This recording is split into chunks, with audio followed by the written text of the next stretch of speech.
Today we're going to talk about the connection between mainstream media and the mental health industry and the medical field in general.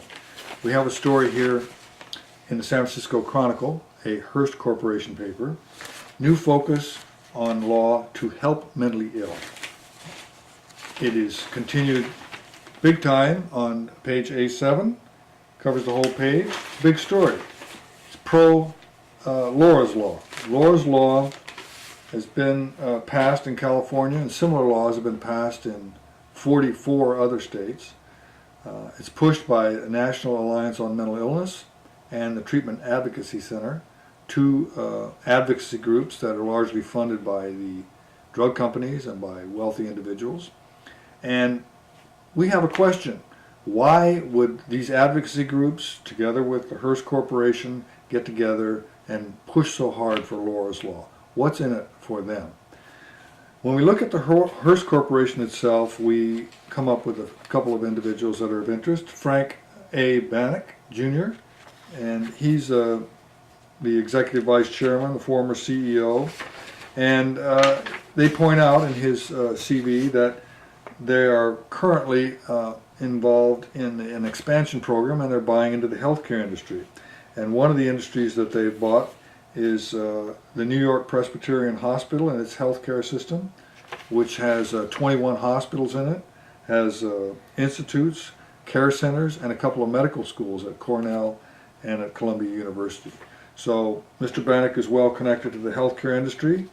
Another individual in the Hearst Corporation, Richard P. Malloch, is the president of their business media, and Mr. Malloch has helped them acquire the Map of Medicine and Zinc Health, which are evidence-based applications to provide information to doctors. It says here, every year in the U.S., Hearst information helps guide the care of more than 75% of patients discharged from hospitals. So the Hearst Corporation is well connected to the healthcare industry, and therefore they have an interest in what happens in the healthcare field.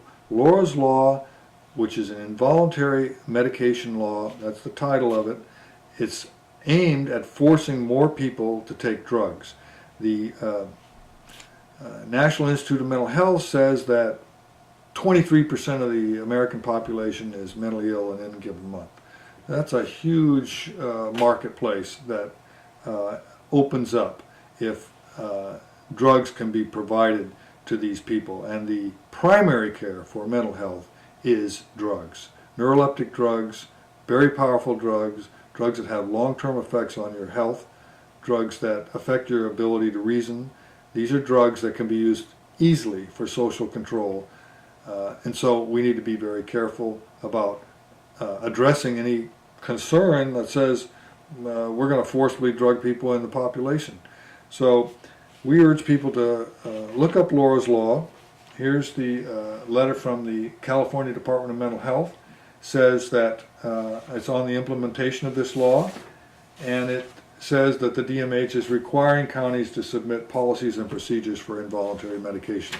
So regardless of whatever the Hearst newspapers are telling us about this law, this is a law about forcing people to take drugs. And this is what they vision for the future of this country. If you won't take your drugs voluntarily, you'll be forced to take them.